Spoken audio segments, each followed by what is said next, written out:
오늘은 우리의 신앙 고백과 우리의 삶에 대해서 한번 생각해 보도록 하겠습니다. 여호수아의 자신의 모든 인생을 담은 고별 설교, 유언과 같은 고별 설교가 마쳐졌습니다.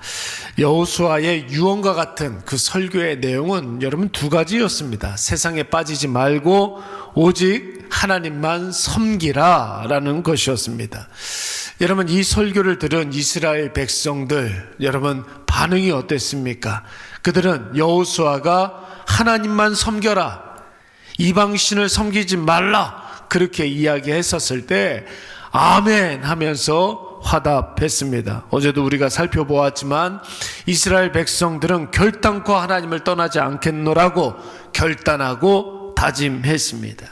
그들이 이방 우상을 섬기지 아니하고 오직 하나님만 섬기겠노라 이렇게 고백한 근거가 무엇입니까? 우리에게 죄사함의 은혜가 있었다라는 것입니다. 하나님께서 우리를 매 순간 도와주셨다라는 것이고, 뿐만 아니라 우리가 싸워야 할 그 모든 싸움들을 대신 싸워주셨다라는 것입니다. 여러분, 이스라엘 백성들의 이 고백은 참으로 진실된 고백이었고, 또한 그 신앙의 고백의 이유도 정당한 것이었습니다. 그런데 여러분, 오늘 본문의 말씀을 보시면 이스라엘 백성들의 진실된 고백을 들은 여호수아의 반응이 기뻐하거나 좀 이렇게 자기 설교에 아멘 했으니까 좀 감격스러워하거나 내지는 격려하거나 이런 것들이 좀 있어야 되는데, 여호수아의 반응이 왠지 신통치가 않습니다. 여러분, 오늘 19절 말씀을 보면 너희가 여호와를 능히 섬기지 못할 것이다, 이렇게 악담을 하고 있는 거예요. 하나님은 거룩하신 하나님이라는 것이죠. 하나님은 질투하시는 하나님이라는 것입니다. 그리고 덧붙여서 너희의 죄와 너희의 잘못을 사하지 아니하실 것이다, 이렇게 이야기하고 있습니다. 여러분, 여호수아가 왠지 좀 이렇게 화가 난 것 같지 않습니까?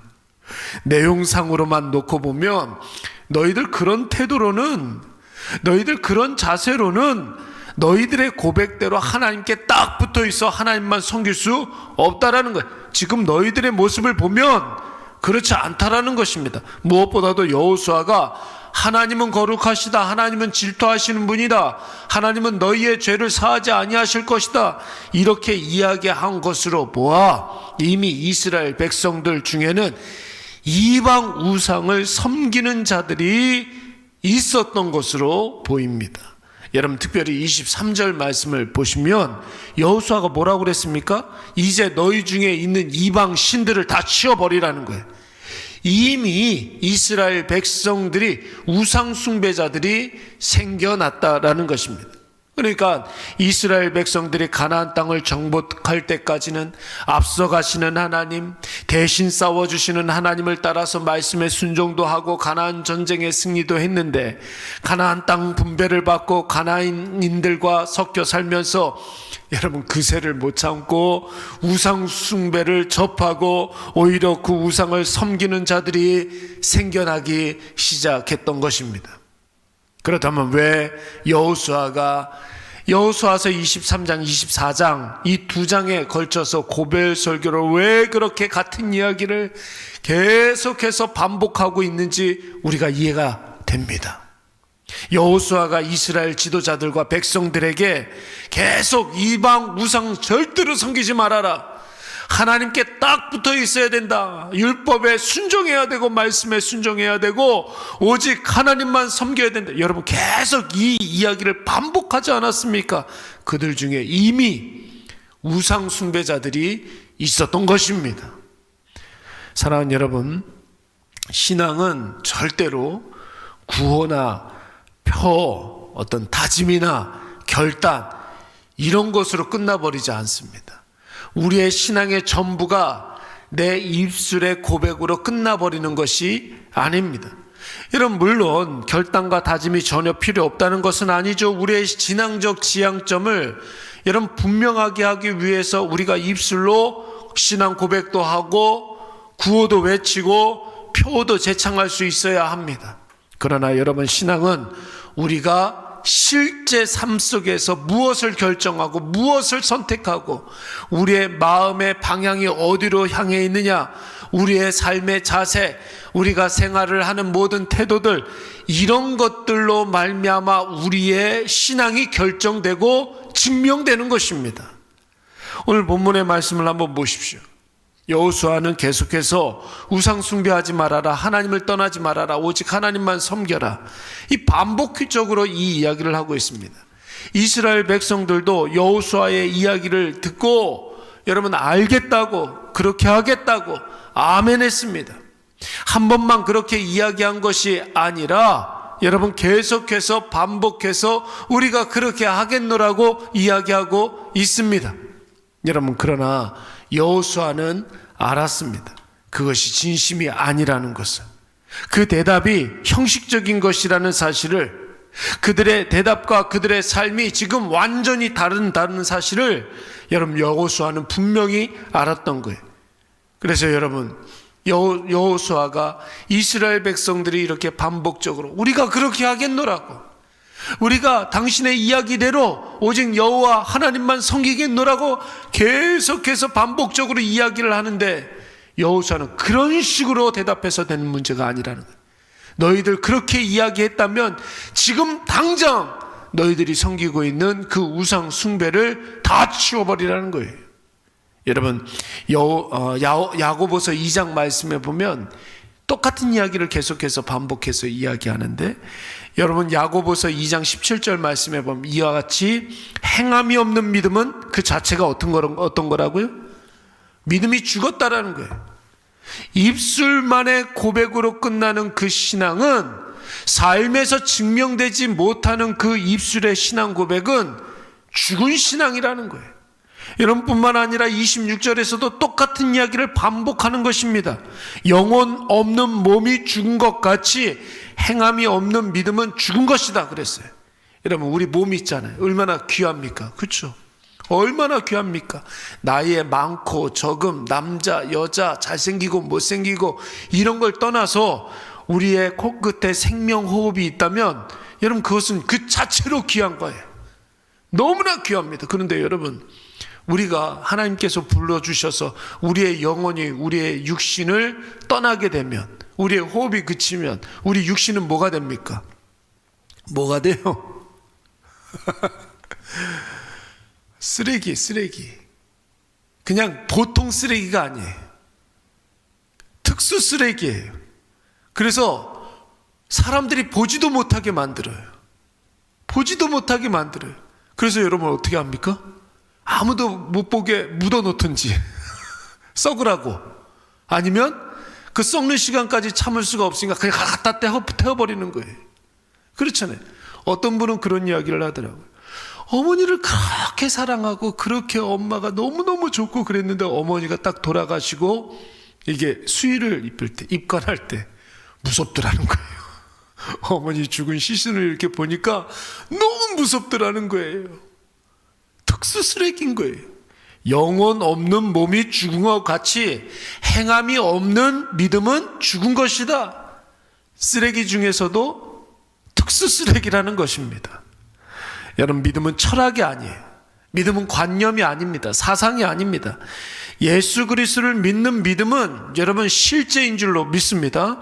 말씀의 중요성을 아는 것보다 하나님의 말씀을 하나라도 깊이 묵상하고 늘 기억하고 순종하는 것이, 그때 여러분 말씀의 능력이 나타나는 거죠.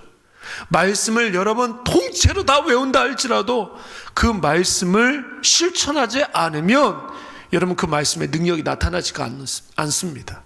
기도를 해야겠다. 아우, 기도 중요하죠. 아우, 목사님 기도 너무 해야죠. 그런데 기도의 자리로 나오지 아니하면 여러분 그 기도는 말로만 하는 그런 기도인 거예요. 실제로 하나님 나에게 은혜를 베풀어 주시옵소서, 기도를 해야 그 기도가 응답되는 줄로 믿습니다. 복음을 증거하는 것이 우리의 사명이다 인식하는 것도 중요합니다. 복음이 필요한 자에게 복음을 선포할 때 그 복음의 능력이 나타나는 것이고, 하나님이 당신을 사랑합니다 이렇게 이야기할 때 그 복음의 능력이 그 사람을 살리게 되는 것이죠. 사랑하는 여러분, 한번 보십시오. 가나안 정복 전쟁이 끝난 후에 이스라엘 백성들이 분배받은 땅에 정착하고 오늘 여호수아가 고별 설교를 하는 이 시점까지 여러분 몇 년이나 걸렸을 것 같습니까? 이스라엘 백성들이 가나안 땅에 들어와서 정착을 하고 몇 년 흘렀을 것 같습니까? 몇 년이 흘렀길래 여러분 이스라엘 백성들이 벌써부터 우상 숭배를 하고 있는 것입니까? 여호수아가 가나안 땅에 도착했던 시점이 한 80대 후반 정도 되거든요. 90이 안 됐던 그 시점이었습니다. 7년 전쟁을 치른 후에 여러분 여호수아의 나이가 한 95세 정도 되지 않았습니까? 그리고 여호수아의 향년이 110세예요. 그러니까 약 이스라엘 백성들이 땅을 분배받고 정착한 지 한 15년, 20년 정도밖에 지나지 않은 그 시점에 이미 이스라엘 백성들 각 지파에 우상 숭배를 하기 시작했다라는 거예요. 이스라엘 백성들은 출애굽의 해방과 자유를 느낀 지 얼마 되지 않았어요. 광야 40년 동안 부어주셨던 그 도우시는 은혜, 여러분 이스라엘 백성들의 기억에 생생합니다. 여러분 가나안 족속들과 싸우고 진멸하고 여러분 그 하나님의 주시는 그 승리의 기쁨, 여러분 방금 전에 있었던 일들이에요. 근데 그거 다 잊어먹고 지금 당장 눈앞에 보이는 이방 문화, 가나안 우상에 빠져서 세속화와 우상주의에 빠지게 된 것입니다. 그래 놓고도 여호수아가 너희들 제발 우상 버리고 여호와만 섬겨라, 간곡하게 자신의 진액을 다 쏟아내는 그런 유언의 이야기를 하고 있는데, 알았어. 아유, 알았다니까요. 지금 그러고 있는 거예요. 그 순간만 모면하려는 태도를 유지하고 있는 것입니다. 그토록 수십 년 동안 신앙 훈련을 받았다고 할지라도 자기의 삶의 입술의 고백과 삶의 선택이 다르면 여러분 그 신앙은 와르르 무너질 수밖에 없는 것이에요. 사랑하는 여러분, 오늘 이것을 꼭 기억하시기 바랍니다.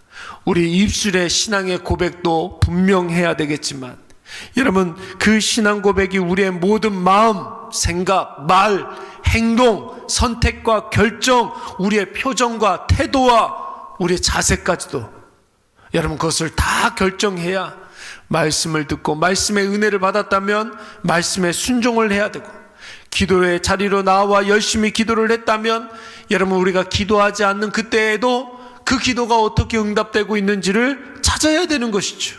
오늘 우리의 신앙이 현실의 모든 문제를 다 이기고 우리에게 참된 승리를 허락해 주실 줄로 믿습니다.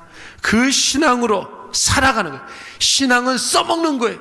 믿음은 써먹는 겁니다. 계속해서 그 믿음을 사용해야 여러분 이 믿음의 능력이 나타나는 것이고, 여러분 이 믿음의 능력이 선명하게 우리의 삶에 드러나게 될 줄로 믿습니다.